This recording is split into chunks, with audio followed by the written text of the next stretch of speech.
we're headed in a direction where every human being won't need a job, and therefore we could be on perpetual vacation. But the way society is wired right now for most of the planet is that we can't do that because we would be homeless without a job. Like the whole economy is wired up so that you have to work to have a job, to get money, to live your life.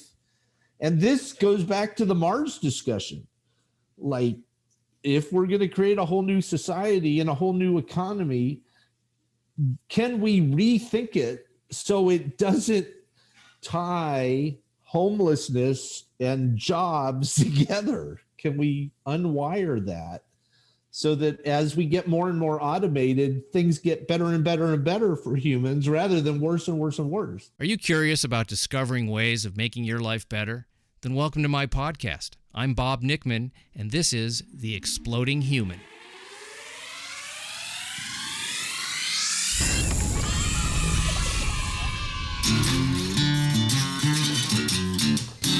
Listen in while I talk with all kinds of people in the fields of personal growth, health and healing, alternative therapies, psychology, spirituality, environment, and the future. I'm looking for those answers that make life better for everyone. You'll meet cutting-edge practitioners, doctors, artists, filmmakers, business people, and those who have overcome challenges. The brave, the curious, anyone who is out there helping us humans to explore, expand, and explode. Hey, welcome to The Exploding Human. I am Bob Nickman. So glad you're here. My guest today is Marshall Brain, and we are going to be talking about the future and what that might hold for mankind in terms of science, technology, socio-political, and environmental issues. So stay tuned for that. First, I would like to invite you to visit my website, theexplodinghuman.com. Over there, you can listen to all the episodes, see photos of my guests, read synopses on the episodes, a little bio on myself, and there's a donate button. If you'd like to support the show, you will have access to some extra content, so appreciate that. I also have a YouTube channel where you can listen to the episodes. That is The Exploding Human with Bob Nickman, add with Bob Nickman, and there's an Exploding Human Facebook page. As I said, my guest today is Marshall Brain. It is his real name, and he is best known for creating the website How Stuff Works.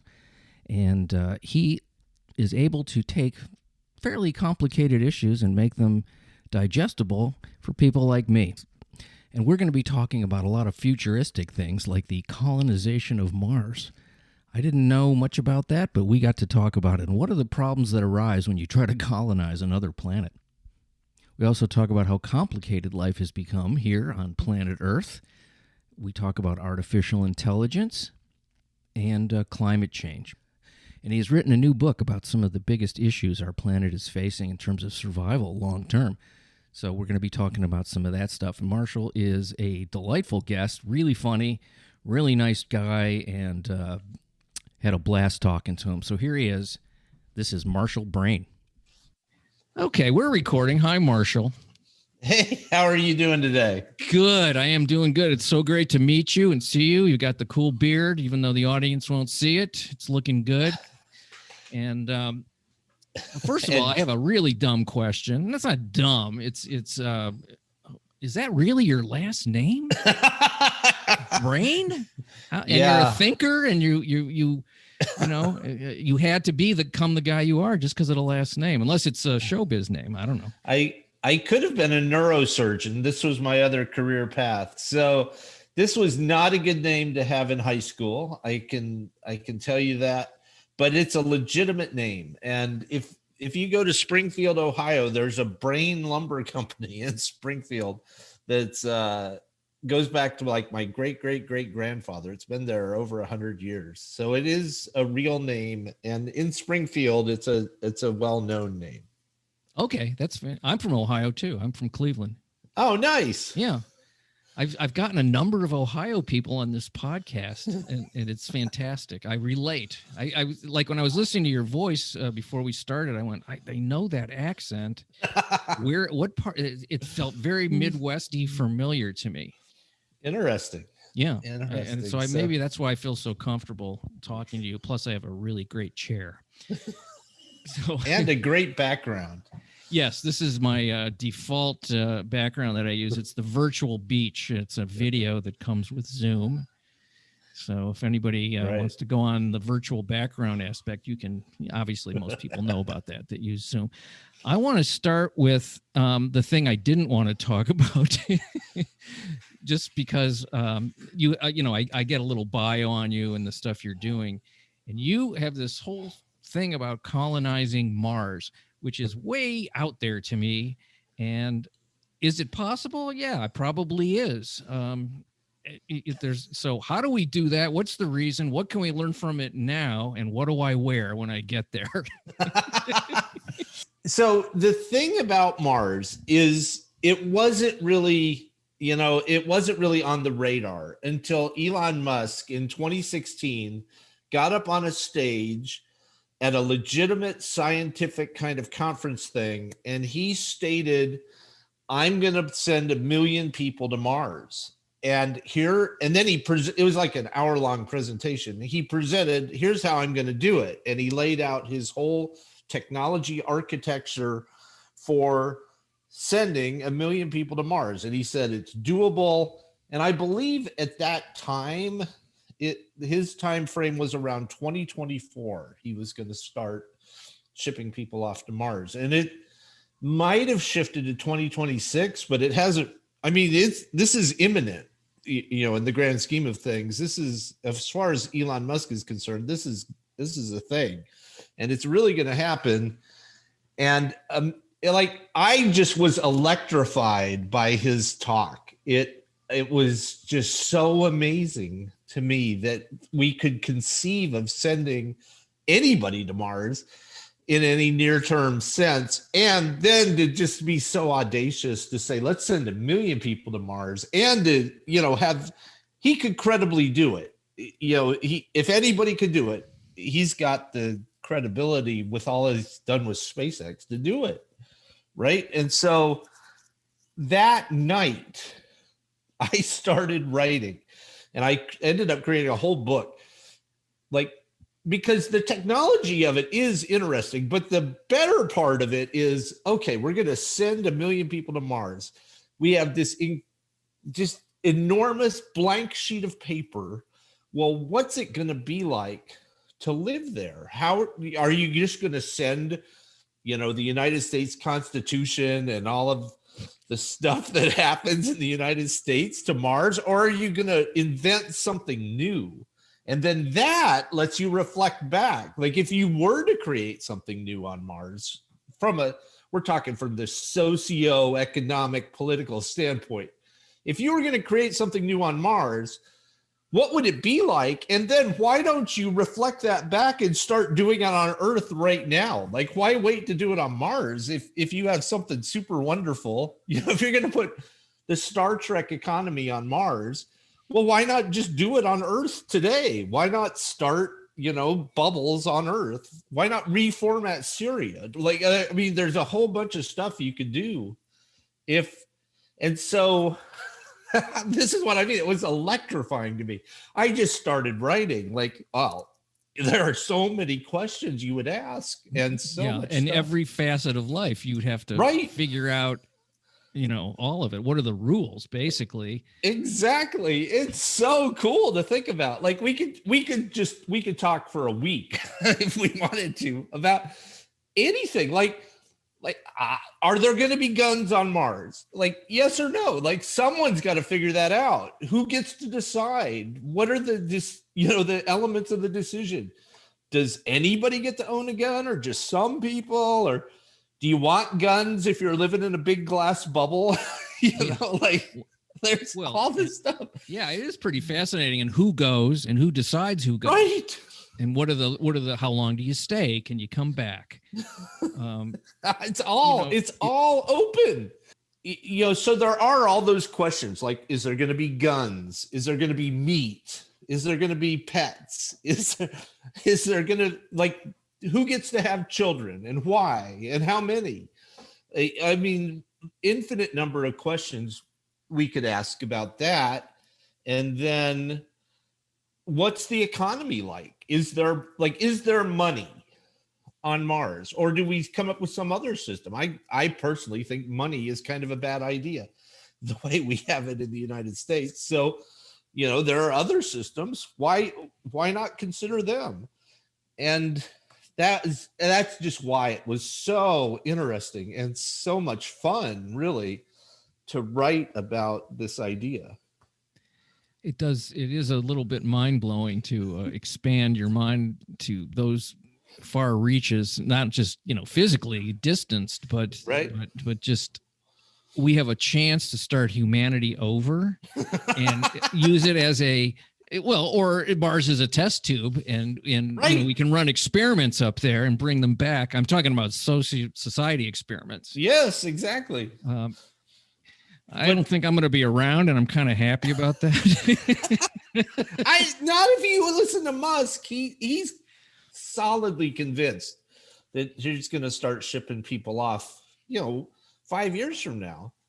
And, he traditionally is a little off on his time estimates. I'm a fan of most of what he does, but honestly, he will often be off on his dates, but still he's moving in that direction at a credible pace, and something's going to happen. And now this brings me to something I was talking about the other day. Okay. That is a little bit, it's daunting. And it's a question that, are we advancing as a species, as a society in technology faster than we are evolving as a compassionate, loving group of organisms that can handle the technology that we're creating at this incredible pace? Well,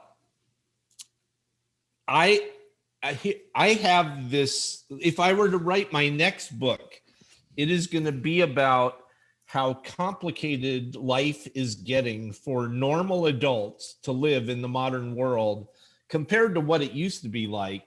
And it's not getting any better, right? It's getting more and more and more complicated. I just want to be an adult living in America. You have to think about so much stuff now that no one ever in the whole history of humanity had to think about until like 50 years ago. And we are not evolving nearly fast enough. Like just take passwords, right? Like 50 years ago, no one had a password. Maybe even 30 years ago. Like I have 150 passwords, right? And maybe I want to manage them in a password management system, which is its own complexity, right? And that's just, or insurance. That's what I was going to say next. Actually, I was just thinking about how many different types of insurance I have. Exactly. To be an adult in society today, you have to spend some amount of time thinking about car insurance, house insurance, or apartment if you have an apartment, your life insurance, your umbrella policy, do you want that or not? Your jewelry insurance. If your house is in a flood zone, you need flood insurance or not. And you have to know all that stuff. You have to become knowledgeable enough to even make the decisions.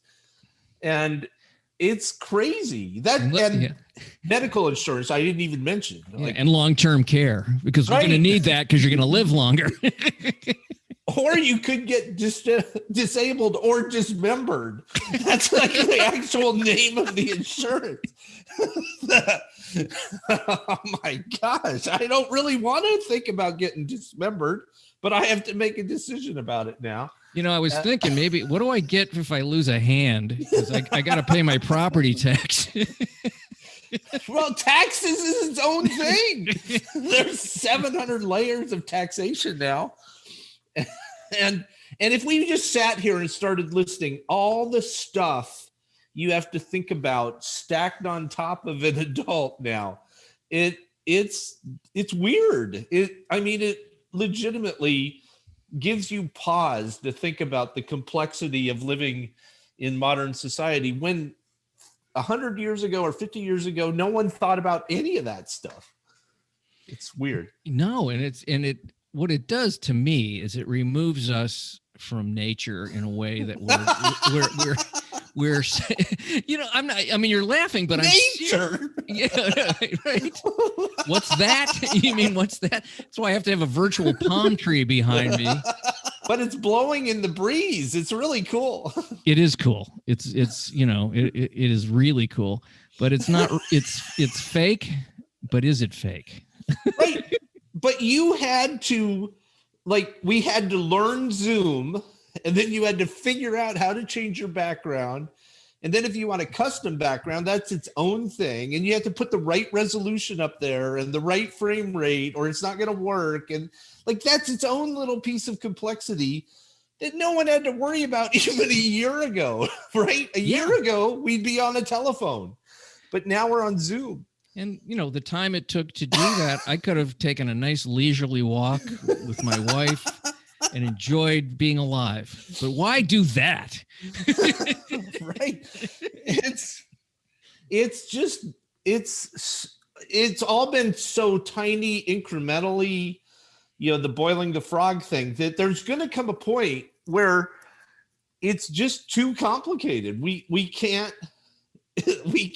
think about any more stuff, and yet we're going to have to. The retirement plans, that's a whole nother thing. How do you pay for your kids' college? That's a whole nother thing. Are you going to invest in the stock market or not? And no matter what you do, it's wrong. You could say, oh, I'm going to do this, and then there's 70 people telling you, oh, no, that's not the right way. You should do it this way. Right. Oh my gosh. One thing happens and it all goes to shit, and it's not your fault. Right. That's a whole nother part of it, is that somebody sells too many mortgages to the wrong people and the whole stock market collapses. It's unbelievably complicated. I have a friend who had a very conservative, and I don't want to get political or anything, but the guy was very sort of conservative guy, worked, I think he had a job in the government even, I think he might have even worked for Lehman Brothers, but he had all his money there. And that was the scapegoat company. And he lost everything. Oh my his gosh. Entire retirement, his job. And he said to my friend, and this is a very staunch, conservative guy. He goes, I'm not paying taxes anymore. They already got all my money. That was in 2008, Right. We're doing taxes right now. Taxes is complicated. All the stuff, unless you're like a teenager, taxes gets complicated and more so. And it could be simple, but it's not. Well, we're going to take all this stuff that we're talking about, and we're going to take it to Mars, and we're going to just take a big society dump on Mars.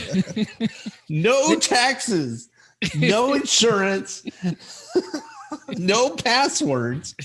How about that? Oh man, this is funny stuff. It's kind of daunting, and now we're talking, and this is my bad segue. When we talk about the brain having to hold on to this stuff, now we're talking about doing computer chip implants in brains. Yeah, so we are. And so we can hold all this information that we don't need. Oh my gosh. And that, brings me to that other topic that was listed on here, which is artificial intelligence. And I don't exactly know what that is. I know we have plenty of natural stupidity, enough to go around. But, so I guess we need artificial intelligence because we don't have natural intelligence or enough of it. Wow. Yeah, right? Okay. You can use that in a talk if you want. I won't say anything. Well, where do we want to start? There's like multiple layers of it, even. Well, assume that I know almost nothing. I mean, I know the concept of computers and, having robotics and objects that have information stored in them. But how, and then there's, go from like, I don't know anything. Okay. Build fast. Sure. Well, we could go back 50 years and people said to themselves, well, now that we have computers, even 50 years ago, they were incredibly primitive compared to today. But even then, they said, well, we can make a thing that can play chess against a human being. And that, right, that's a form of artificial intelligence. Yeah. And the way they did it, at that time, and even now, it's just a matter of degree. But they would go and they would on the computer side, it would move a piece to another place, and it would score that board in using some set of rules. Like, if your queen is in the center, that's worth 10 points. And if the queen is on the side, it's only worth 5 points. They had this set of rules for coming up with points. And then they would just move all the pieces as many times as they could, scoring all those boards. And then they would pick the best board. Whichever one had the highest score, that's the move they would make. And is that intelligent? That's a legitimate question for us to explore for hours. It gets into philosophy, but you can use something that simple and you can make, now we have machines that can outplay a human being, every human being on the planet, using something basically that simple.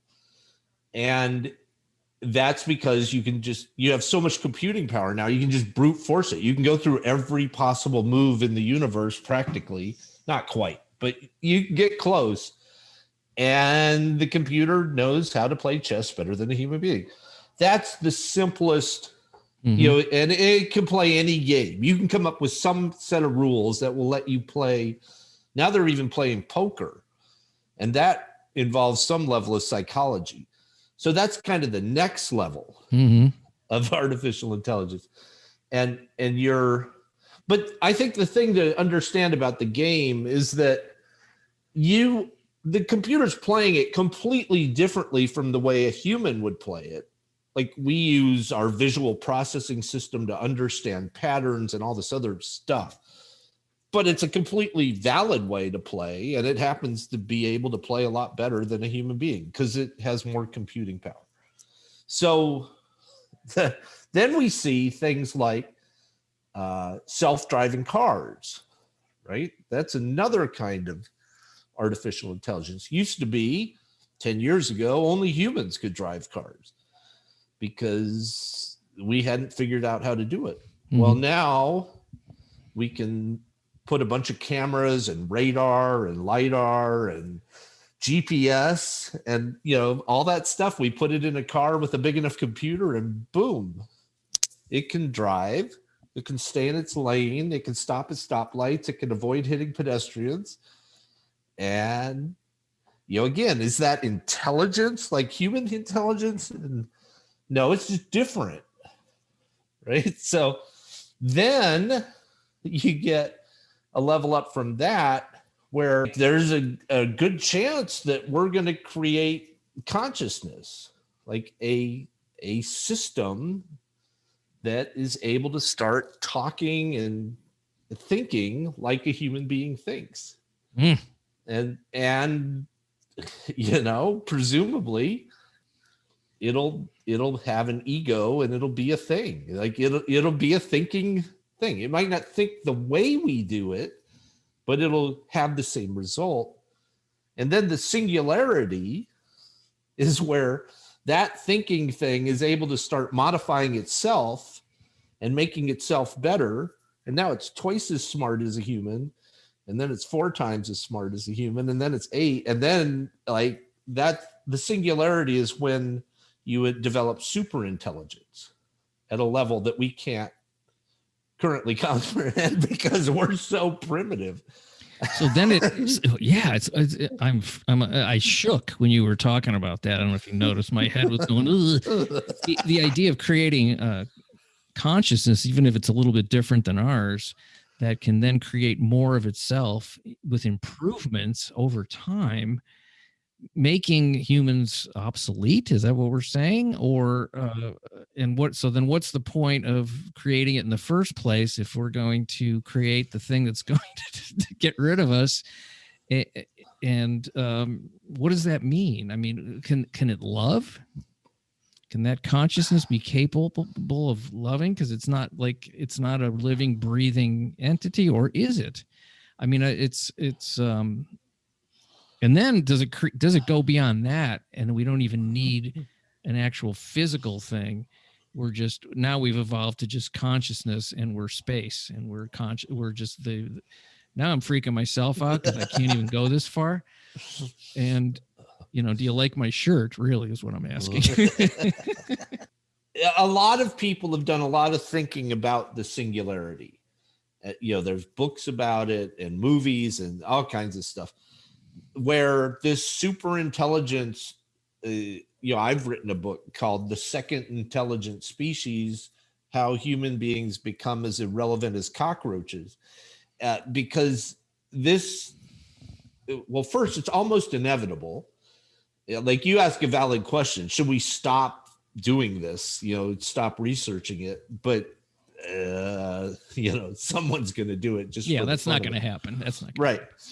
And so it is inevitable, sort of like people were standing on the ground watching birds fly in the air. So they knew flying was possible, and it just was a matter of time, right? Yeah. Mm-hmm. Well, we look at humans and say, we know consciousness exists, so how hard can it be to duplicate it? And it's kind of hard. It's taken us a while, but it's inevitable.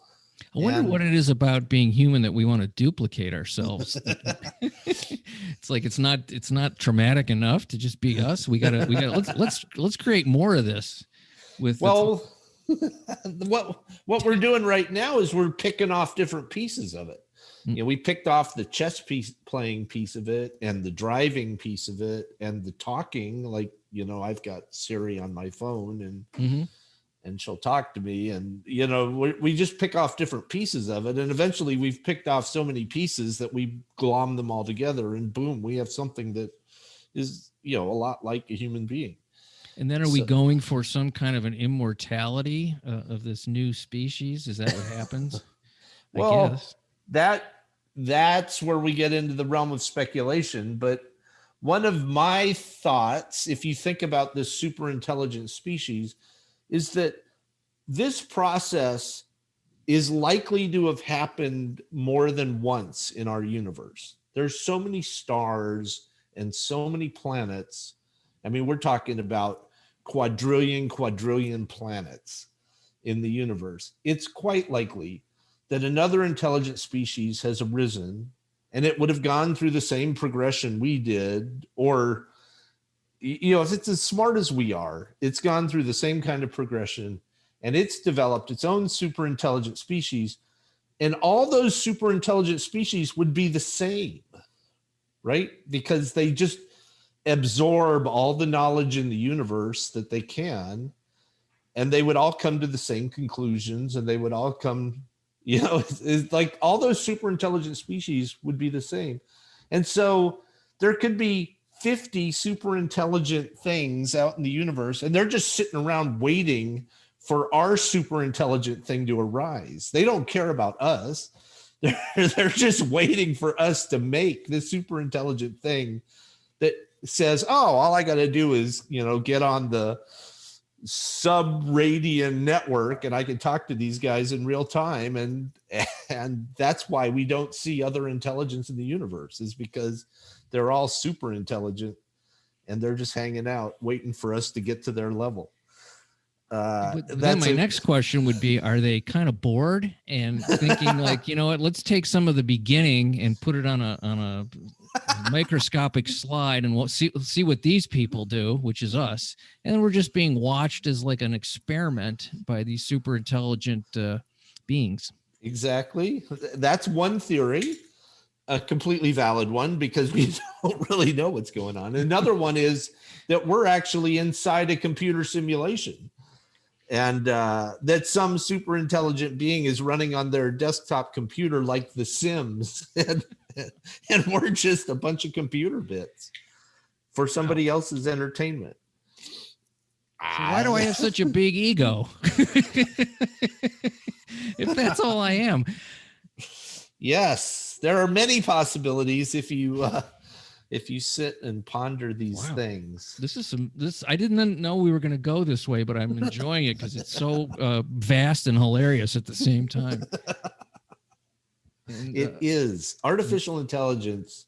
It really makes us reflect on society and who we are as humans. Like, for example, we develop self-driving trucks. Okay, well, that puts 1.5 million middle-class people out of their jobs, because that's how many truck drivers there are, and they make decent money. If you're a big rig driver, you're probably making a decent salary, and you have health care, health insurance, and you're okay. But as soon as there are self-driving trucks, there's no need for human drivers, because human drivers kind of suck compared to a computer. They can only drive 8 hours a day or however many hours before they have to sleep. They sometimes get drunk. They sometimes fall asleep at the wheel. There's all this problems with human drivers. So now those 1.5 million people are unemployed. Well, now what? We in our society right now, we have no way to accommodate them.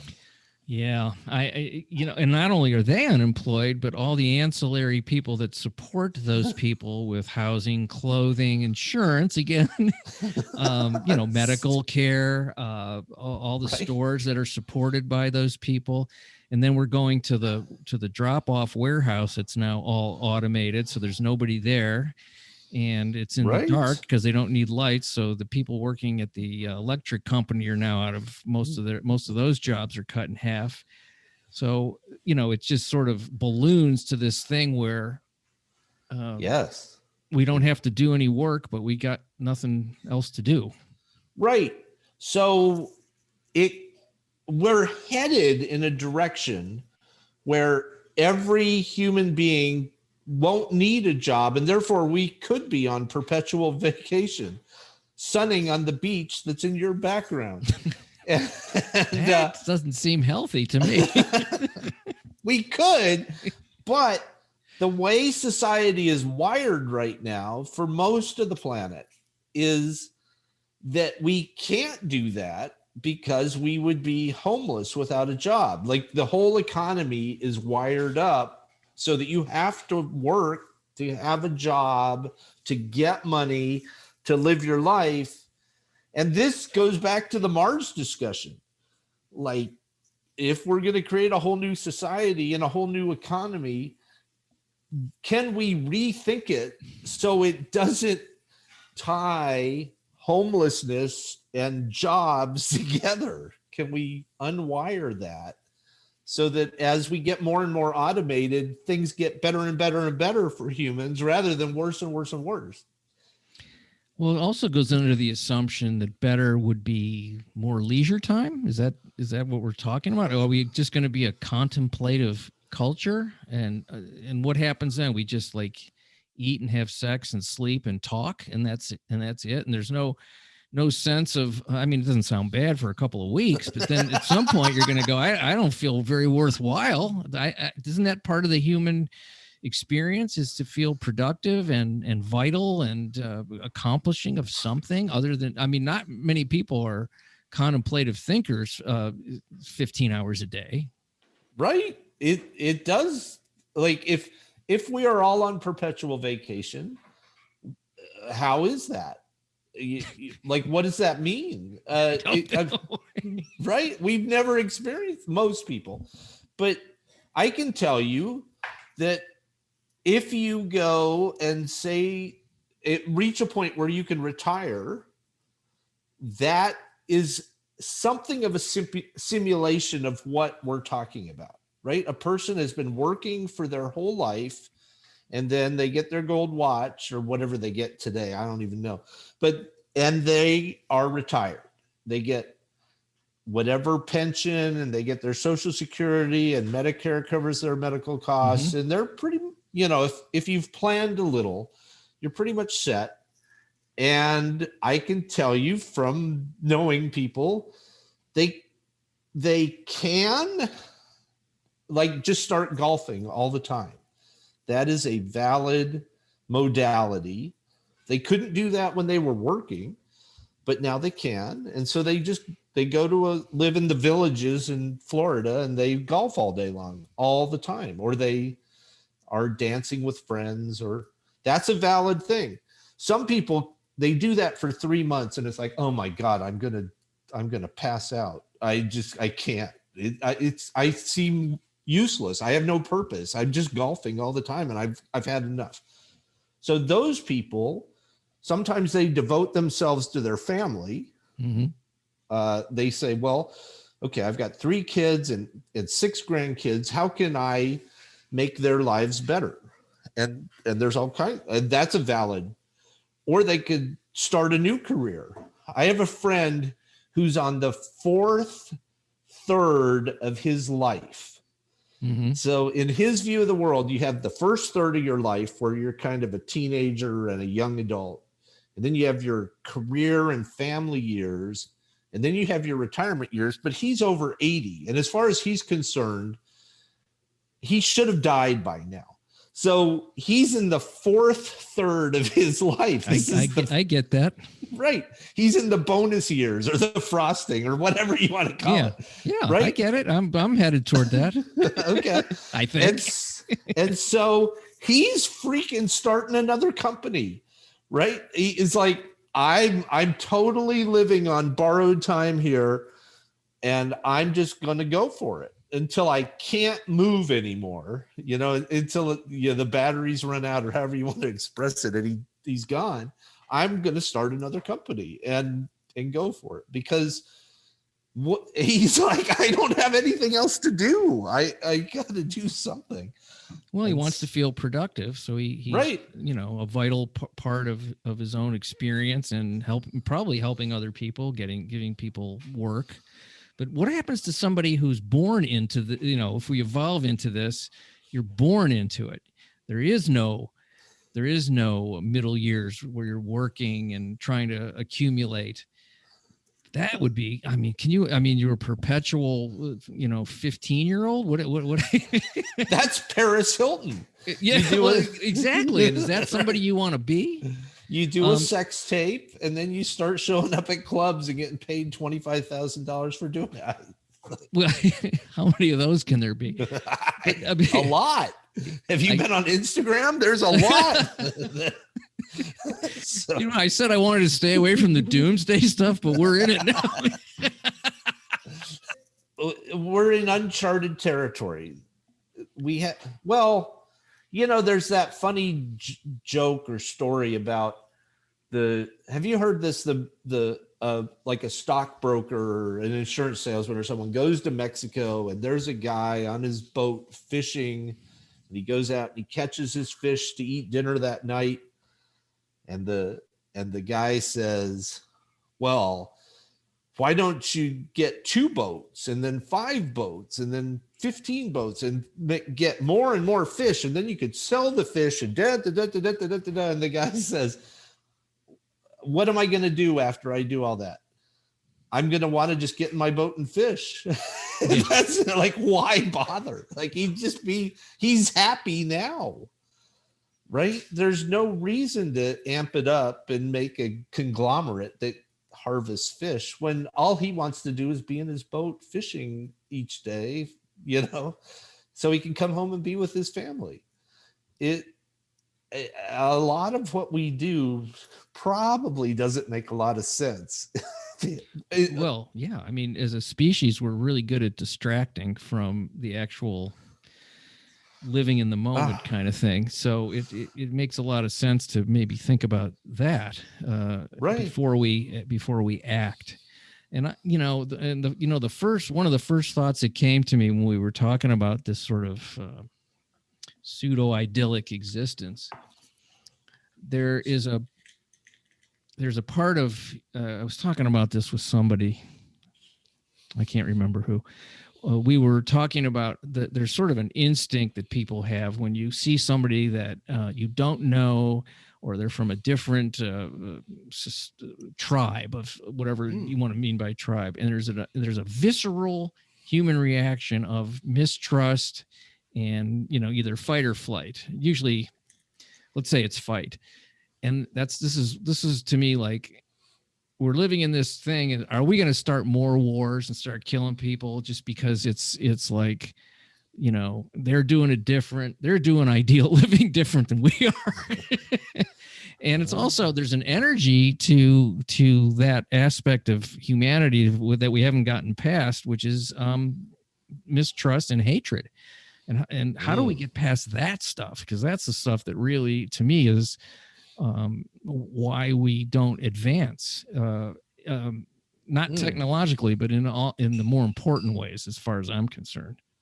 Right.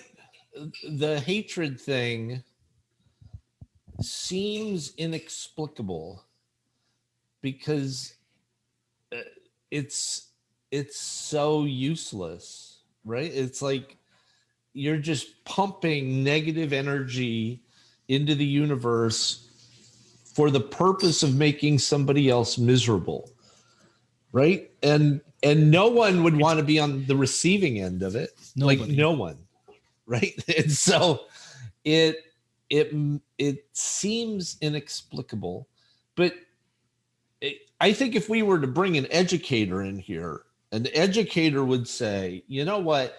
The more educated you make a person, we're talking in generalizations here, but generally speaking, the more educated you make a person, the bigger their view of the world is, and the bigger their willingness to accept variation, and they just tend to have a broader view of humanity and society and stuff. And so the answer that an educator would give to your question is, well, we just need to educate people more so they just know more stuff about the world. I think that would probably help, but it doesn't really explain why people who are highly educated that have risen to positions of power send armies into other places. People of similar accomplishment, and they just, when we wind up, and then they use the people that aren't as educated to do their dirty work, and people are killing each other. It's there was a thing, I just read it today. I don't know. It was a couple got into a beef in Pennsylvania with their neighbor across the street. They'd had an ongoing dislike of each other, and it was over shoveling snow. And the couple was shoveling snow near the guy's car. And the guy came out, and then they were screaming at each other. And then the guy pulled out a gun and he kills the couple. And then he goes in the house and he kills himself. Now, wow. Yeah. I know, what a dick, right? That's a little bit of an overreaction. Yeah, exactly. Now these people own homes, they own cars, they obviously have had careers and probably and families, and they have loved ones, I would assume. And they had a battle. It wasn't a one-sided thing. It was an ongoing hatred for this neighbor. And when I talk to people, almost everybody has a neighbor they can't stand. Almost everybody I know. And when you bring it down to that level, it just seems like there's a human, I don't know if it's a need. Maybe it is a need to have an enemy. I'm going to put this in a different bucket. Good. And that is the phrase, what do we do with the dicks? And this, I'm going to go back to Mars again. Like, here's a valid question. You brought up, who do we send to Mars? Yeah. Right. And so there's a lot of ways to do it. One way is to handpick, psychologically compatible people, blah, blah, blah. But another way to do it would be to do a lottery, to just run a global lottery and say, we're going to pick 1 million people at random and we're going to ship them off to Mars. And when you think about that, you think, well, I don't know about that, because you would end up with a lot of assholes that would be in that 1 million people. You're going to have some murderers and some rapists and some jihadists and some pedophiles. And so the knee-jerk reaction to that is, oh, well, obviously, we would not send a bunch of assholes to Mars. We would filter all those people out. We just send the nice people to Mars. Even if we were doing a lottery, right? We would get rid of the assholes, because no one wants to live in a big glass bubble on another planet with assholes in it. And then again, you reflect back to Earth and you think, well, why in the world do we allow assholes to just run around freely on this planet? Like, why don't we put them in a box or, a cage or something? Get rid of them. You just don't want the assholes running around making other people miserable. And that actually opens up a whole bunch of stuff, because lots of questions. Who picks, right, who decides, and right, and exactly. And here's another question: have you ever acted like an asshole? Right. Because I sure have, and when I have done that, those people that were at the on the business end of that probably went, "What an asshole!" Right. Exactly. And it could be 100 things that cause it. You might be coming off an illness.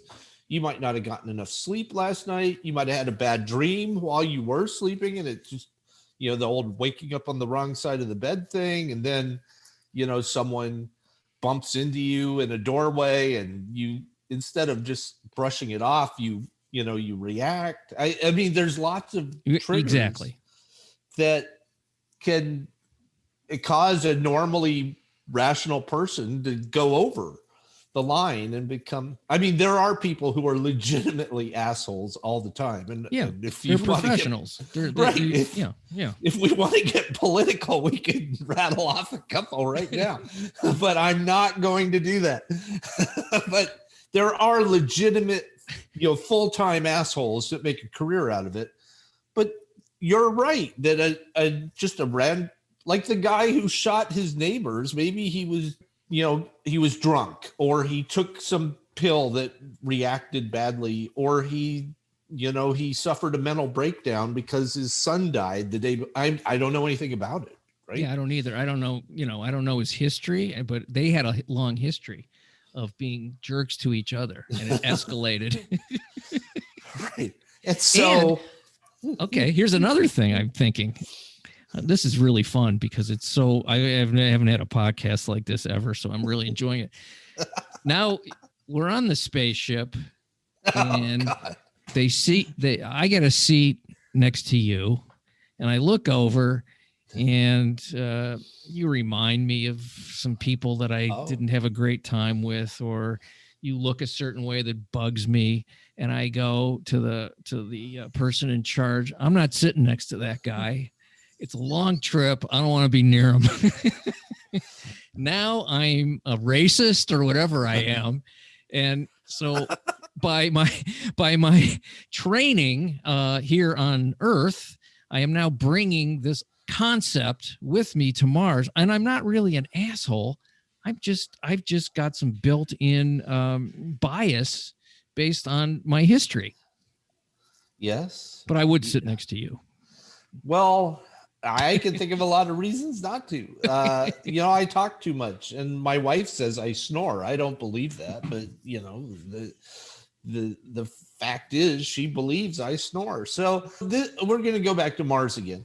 If you import, let's just pick a culture at random. You import a million Japanese people to Mars. Okay, they all know how Japan works. Right? They've all were raised with the same language and with the same traditions and the same whatever. they're pretty, as human beings go, Japanese people are pretty well aligned. I'm not saying it's good or bad how they're aligned, but they are aligned. Yeah. Okay, so now you do well, you send all them to Mars, they're gonna pretty much get along, right? They all had the same childhood-ish. Right? But now let's say you send a whole bunch of half Japanese people and half American people. We're all totally different now. There's a lot of things about Americans that'll piss the Japanese off, and there's a lot of things about the Japanese that are going to piss Americans off, and it's going to be harder. It just is going to be harder to have two cultures. And then if you say, well, let's have 10, that, and so does everybody divide up into their little cliques? Do they homogenize? Do we need to retrain them? Do we need to raise children in a new way so that they can go to Mars and not conflict with each other? Like all those questions, completely unknown right now. And do we remove the children here on Earth from their parents, take them Right. to Mars, start fresh with some robotic parenting? Exactly. and there would be good reason to do that. Like, why not figure out what the optimal way to raise a kid is? Because right now on Earth, any two people can have a baby. They could be the most incompetent, useless people, or they could be geniuses, but anyone can raise a baby. And they're going to raise that kid. If they're racist, they're going to raise a racist kid. And it's bizarre that we would let anybody raise a child, but there are reasons why we do it that way. And it just boggles the mind how many things there are to think about. Well, if I'm offered the trip, I'm going to turn it down. And you can report back. I think you want to go. I think you're curious enough to want to go. There's a lot of problems. I'm not. And then who owns it once you get there? Let's say the United States gets there first, and now can you claim a planet for yourself or a section of a planet and go, we got here first? I mean, that's a legitimate kind of thing. We paid for it. We did all the work. We built the bubble. We brought our people. Now you're coming here from Russia, and you want in? I don't think so. Or pay the entry fee.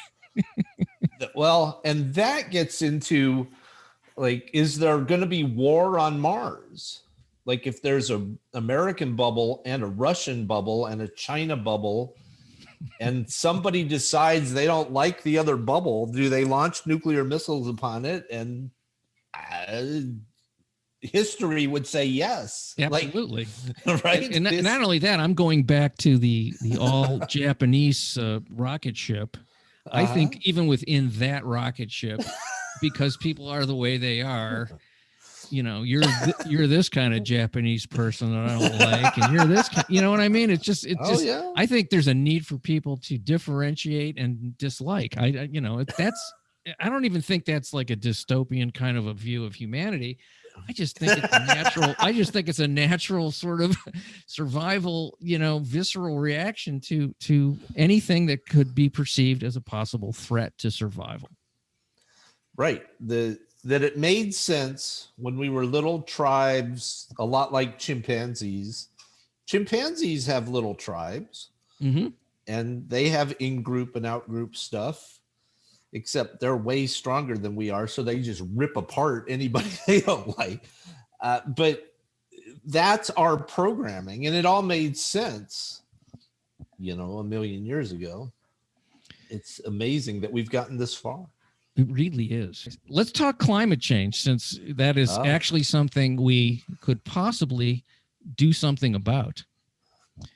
And or at least certain things can be done. And I know I was reading about some of the things we're talking about, rising seas and melting ice, and certainly CO2. You have a whole thing on that. Right.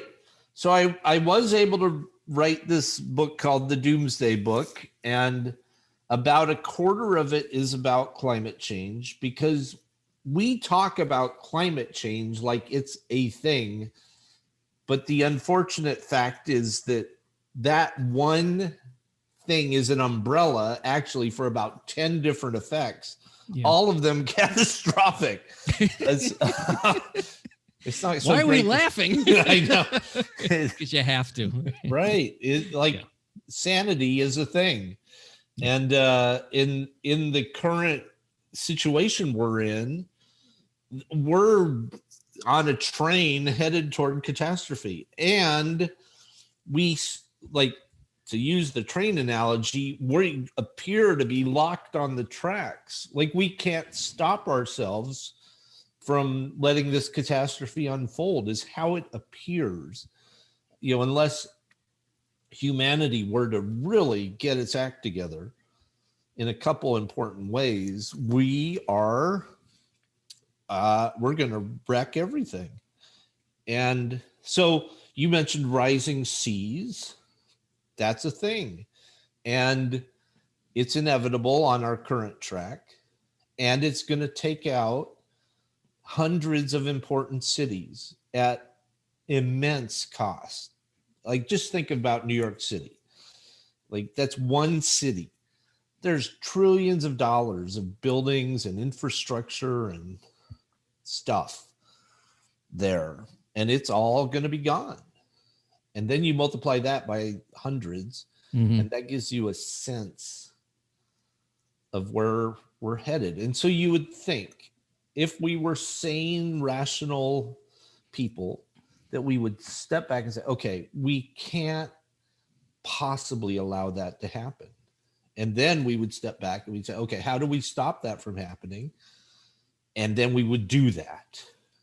And instead, we're covering our eyes and our ears, and we're barreling ahead in a path that's going to cause all those cities to get swallowed by the ocean. And that's only one thing.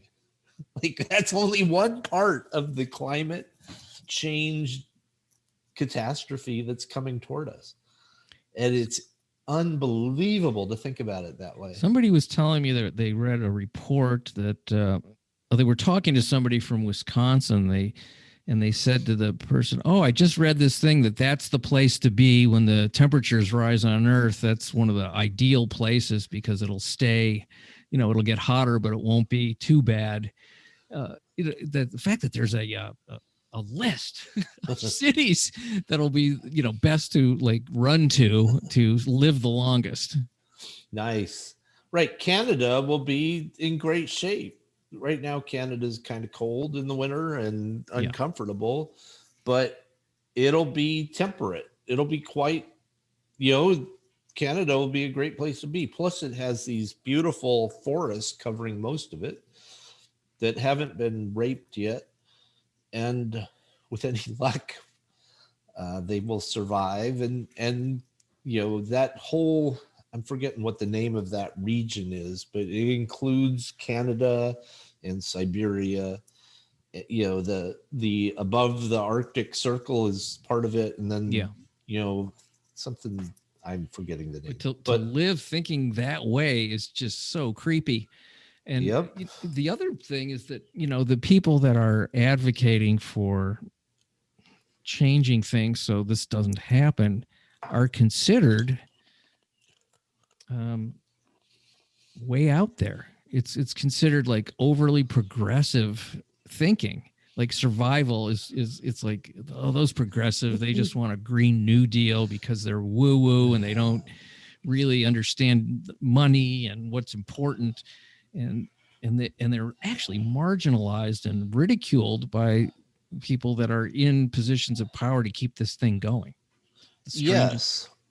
They've been demonized by talk radio. And Rush Limbaugh, just to throw one of the demonizers out there, labels them environmental wackos. And he's been calling them environmental wackos for 20 years. So his audience all thinks of them as environmental wackos. And and we have a whole political party that is occupied by people who I'm speaking in a broad generalization, but generally speaking, we have an entire political party that believes what Rush Limbaugh believes, and that they are wackos, and that they are crazy, and that they are trying to destroy the economy. And unfortunately, if you are fact-based, they aren't wackos. They're simply saying, if we don't change fast, I mean, it's possible we're already beyond the point of no return. The super uncomfortable part. But if you haven't gone there, then it makes sense. And this is what I talk about in the Doomsday Book. If we were rational people, we would stop burning fossil fuels immediately. Now, that's a little impossible, but we could do it way, way, way faster than any. Biden said we're going to be carbon neutral by 2050. Like, by 2050, the planet's going to be on fire. 30 years. Oh my gosh. Yeah. No, we'll be neutralized. And if he thinks we're going to be carbon neutral, that means we might be by 2100 or something. Like, we would have to do the equivalent of the moon program. In 1961, we said we're going to get to the moon in this decade, and we put, by today's standards, like 20% of the economy into that effort, and we hired 500,000 people dedicated to that one thought, and we invented a zillion pieces of unbelievably cool technology to do it, and we did it. If we were going to really save the economy, we would do that same level of intensity. We would say, okay, by the end of this decade, it's even the right year. By the end of this decade, we will be burning no more fossil fuels on this entire planet, and we will have sucked 100 parts per million of carbon dioxide out of the atmosphere. That, like, if we said that, you could believe that there might be hope. But we aren't even like 1% toward doing that. Yeah, well, I haven't heard one discussion about that on any television programs. There may have been, but you don't see it. Right. Because I'm an environmental wacko for saying that. But the interesting thing about that, let's say that, by some miracle, somebody hears this podcast and the entire world changes. Wow, that would be so cool. Right? And it gets implemented. All the leaders of the whole world get together. They go, let's do this. How many jobs would be created to do that? I mean, seems like it would solve many more problems than just the environment. It seems like it would solve just, you wouldn't even have time to fight in wars. You wouldn't, you'd just be growing food and making the air clean. With the pandemic, there's been a resurgence of, certainly here in California, near where I live, of sea life. You can see it. You can walk down to the beach and you'll see, dolphins all the time, much more than you used to. You see them, but you see more. Yeah. And the air feels cleaner, and there's more foliage. It's I think the Earth as a living organism really replenishes fairly quickly when left to its own devices. It does, and we know that because we screw up occasionally and leave part of the Earth alone, like the Chernobyl exclusion zone or the Fukushima exclusion zone or the demilitarized zone between the two Koreas. We through our stupidity, we end up putting a big fence around part of the planet, and oh my gosh, look at all the cool stuff happening in nature here. I have a 20-year art project that I want to do. Oh, nice. And it involves building a perfectly pristine McDonald's in the middle of a dense forest, and then setting up cameras and watching nature take it over a 20-year period. I don't think it would take that long. What do you think? I have no idea. Yeah. Because there'll be metal and plastic, so you would see that, but it would be so interesting to watch it just crumble and animals start living in there. Doesn't a lot of this stuff come down to asking the question? It's more of a spiritual question, I guess, is what are we and why are we here, and what is our purpose as human beings, and what does all this mean? Because once you've sort of tapped into maybe what that is and arrived at something, I guess, for yourself, does this serve that, and is it necessary, and will it improve that? Well, and that gets to the human condition, and it gets to the fact that we're kind of at the apex of the current modern world. You and I sitting here on Zoom with a Caribbean background behind you. This is, I mean, we're living the good side of what the modern world has to offer. If we were in Bangladesh, we would be living in quarters that I probably wouldn't consider putting a goat in here in the United. I mean, it would be considered some standard housing for a goat. We'd be living in a hovel. We would not have running water. We'd be making 40 cents an hour and be thankful for that because we're not starving. And Bangladesh is 100 million people plus. I mean, it's not a small country. And Bangladesh is going to be completely swallowed by climate change. Just if you look at its location and topography, and it's not going to exist in a little while. It's half water now. It's amazing how bad off folks are there. And this, again, is like a whole byproduct of the economy.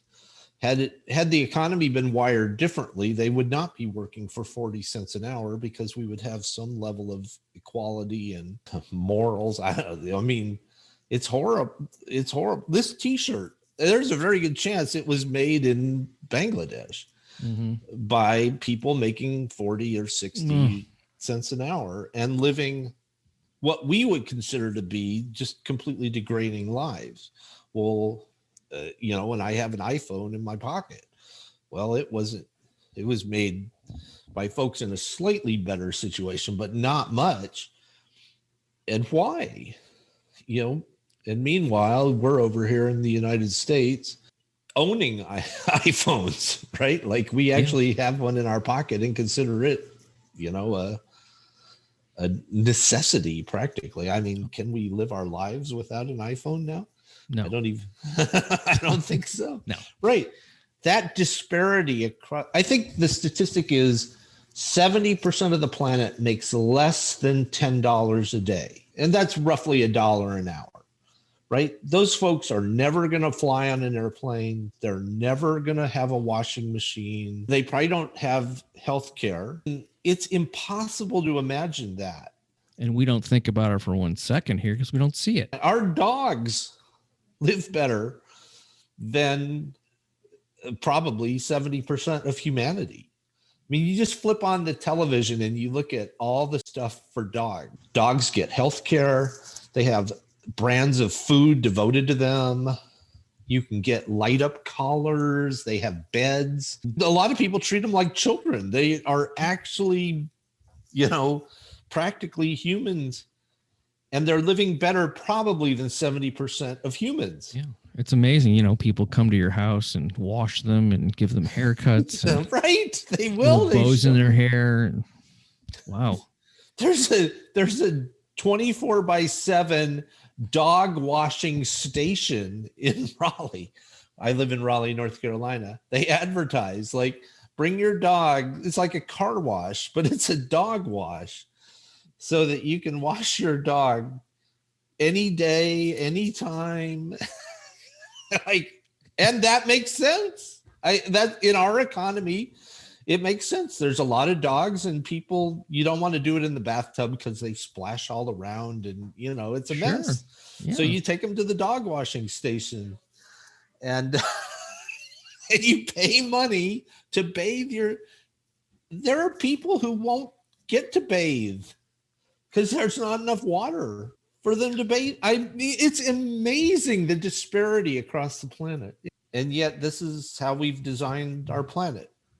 And we go back to Mars and we say, would we want that to be on Mars? Do we want slums on Mars? Well, no, we don't. So how would we prevent it? And we would have a better economy. We would make a better economy if we want Mars to not have slums. And then why not we do that today on Earth?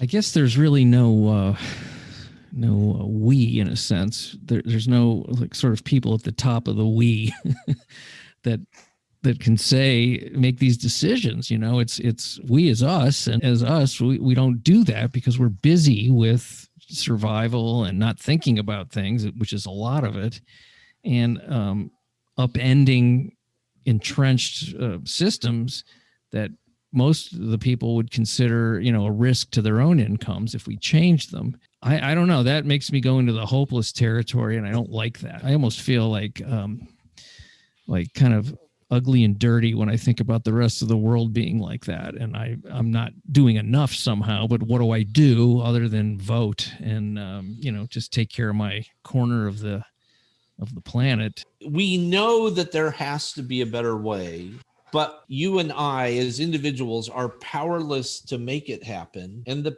people who have the power seem strangely disinclined to affect the change that could make it happen. And there are reasons for that. Like, we can't get half of the United States to agree that we're going to wear face masks.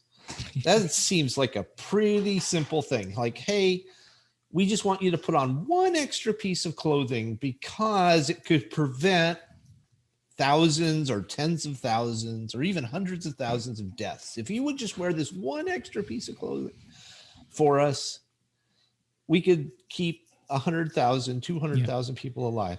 No, right. I will not do it. Not just wear it, but temporarily. Right, not even all the time, just when you're with other people in public. When you're with other people for X number of months that we're not sure how many that is, but it's not forever. Until you get vaccinated. Oh, I don't want to be vaccinated. And I don't want to wear a mask. It's hard because everybody's different. And this is going back to something you said earlier. How do you get folks to agree on anything? Well, that does kind of come down to the really biggest issue is if we can agree, then we can make a change. But if you can't even get to the point, not even agreeing or disagreeing, to having a discussion, that is like, that's the first thing. Are you willing to talk? No. Right. No, I'm not. Because you're in the out group as far as I'm concerned, and you're evil, and I'm not going to change my mind even if you talk to me, no matter what you say or how you say it. You know what? It's a couple of things. One is that it's I don't want it to be true because it's inconvenient and annoying, so it's not true because I don't want it to be. And the other part of it is I don't remember because my mind just went completely blank. But I know I had something great, so just trust me on that. Oh, I know what I was going to say, but it's not that. It's that if there's any hopefulness, and if it's not too late in the destruction process, at some point, things will get so bad that people will have to change or they will be more inconvenienced or die. The one thing that I think is very strong in all people is a sense of survival and a resilience when pushed up against it. So if that's what it's going to take, and if it's not too late, then that will be the where the hope is in the resilience of the human species to survive. Well, and what you're pointing out is that there have been times where we have been able to get a strong majority to agree on something. Like the whole world kind of agreed during World War II that we couldn't tolerate Nazi Germany, right? We Yes. all kind of got together and we agreed and we applied enough resources together to stop what was happening. That is kind of a success story for humanity. The moon thing, which we talked about before, enough Americans agreed that we were going to apply enough money and enough mind power, enough energy, and we are going to actually put a person on the moon, which was impossible. I mean, the fact that that happened is a miracle. What you're proposing is that some event, I mean, right after 9/11, the United States was pretty aligned. We were, there were a couple weeks. Well, nothing like a common enemy to bring Right. people together. Yeah. Right. So there are moments where humans can align. And what you're proposing is that something happens that's big enough that aligns humanity and we get our act together. Yeah. Now, And- whether it's environmental catastrophe or a feigned attack from aliens that people get together, all the great minds get together and feign an attack that's not real, but everyone gets together and they realize, damn, they tricked us, but now we're getting along. Right? That not a bad idea. Actually, I don't know how we pull it off. I don't either. Let's plug what you're doing so the people listening can find Marshall Brain and his brain doing its brainy stuff. So I've written a book called The Doomsday Book, which looks at 25 of the things that could cause an existential threat to humanity. And what's the science behind them? Like, why are they threats? And then if we were going to try to mitigate them or prevent them or something, what would we do? In the spirit of kind of vaccinating our society. So let's say that before 9/11, someone influential had said, there's this big chink in our armor right now. And if we don't close it up, 9/11 is going to happen. And that person was influential enough so that changes occurred and 9/11 never happened. Mm-hmm. That's the spirit of this book. Let's look at how we could prevent, for example, some of the effects of climate change, asteroid strikes, damage from earthquakes. There's these things. The first chapter is particularly interesting to me because it's a scenario that's been on the internet for a long time. And it comes down to, if you could break one dam in the United States, you could basically split the United States in half for a while. Just with one well-placed bomb, this amazing chain of events happens and it rips the United States into two parts. And right now we aren't doing anything to protect ourselves against that threat. And it has been known for at least 20 years and we're doing nothing. And Wow. it's like, it's just sitting there. Never even thought of that. Right. It's just sitting there waiting for someone to uncork it. Right. And so if we were rational, we would say, oh, damn, we got this chink in our armor. Like before 9/11, we did not lock the doors to cockpits. Right. We just didn't ever contemplate that a terrorist could come in and invade the cockpit, take over a plane and use it as a bomb. Yeah. I never And- thought of it. Right. Because who would do that? Well, I just wanted my, fish. peanuts. Yeah. Give me my peanuts and my cocktail and let me sit here. So that's what the book is about, is here's 25 chinks in our armor that we ought to be guarding against. And right now, generally speaking, we aren't. Yeah. And some So- solutions to how we Yeah, would do that. So what we would do. Okay. So, I mean, it was published by Sterling Press. It's available at Amazon and Barnes and Noble and independent booksellers. It's a very available book. And you can buy the book, or you can come to doomsdaynow.com and you can see a bunch of stuff about the book. Plus, doomsdaynow.com is the multimedia part that you can't put in print, but you can reference it in the book and have it on the internet, videos, and maps and stuff that didn't really work in a printed form. Are these like how to fuck things up? It is. You said that you were sensitive to too much gloom and doom, and this is a whole. I'm better now. I'm better.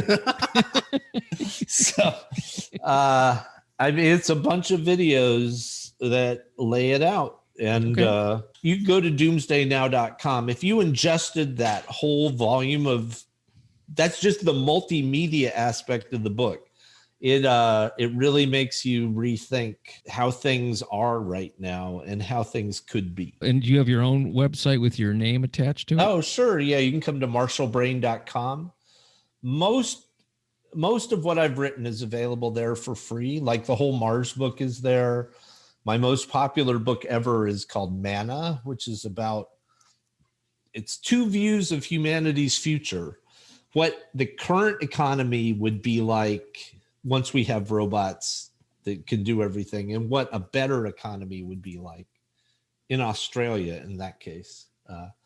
So, a whole bunch of books. The Day You Discard Your Body, Robotic Nation, they're all on marshallbrain.com. Well, if you want to expand your minds and your knowledge, go to their marshallbrain.com and check this stuff out. He's doing the thinking so you don't have to. That's your motto. I just made you a motto. Thank you. I'll get a t-shirt printed up and send you that. And you do, I know I've seen some TED Talks. You're probably not doing much personal appearances now, but you can see Marshall on YouTube. I watched a few of his talks. They're great. And I'm sure you will be touring at some point once this pandemic is over. No? Yeah, I enjoy public speaking and have done quite a bit of it, but and now you do it on Zoom, but it really isn't quite the same to do it on Zoom. So it'll be nice when we get back to normal. Yeah, put that on your calendar that's not filled in yet to go see him live, because he's delightful, engaging, intelligent, humorous, and a wonderful guest, I have to say. Thank you so much. You like that segue to the end there? Well, and this has been a fantastic conversation, and that takes 2. So I greatly appreciate the conversation and the intellectual power that we've been able to share together. This has been a lot of fun. Oh, I appreciate that. You'll never know how much, except right now when I tell you, it means a lot. There you go. Have a wonderful day. All right. Thanks so much for your time. Hey, thanks for listening to The Exploding Human. Really appreciate it. If you would like to go to my website, theexplodinghuman.com, and over there you can hit the donate button and support the show, and you'll have access to some extra content. Appreciate that. And also have a YouTube channel, The Exploding Human with Bob Nickman, and a Facebook page. Big thanks again to the wonderful guest, Marshall Brain. I hope to talk to him in the future, because that's what he's all about, is the future. Much appreciation for listening in. Have a wonderful day. Thank you.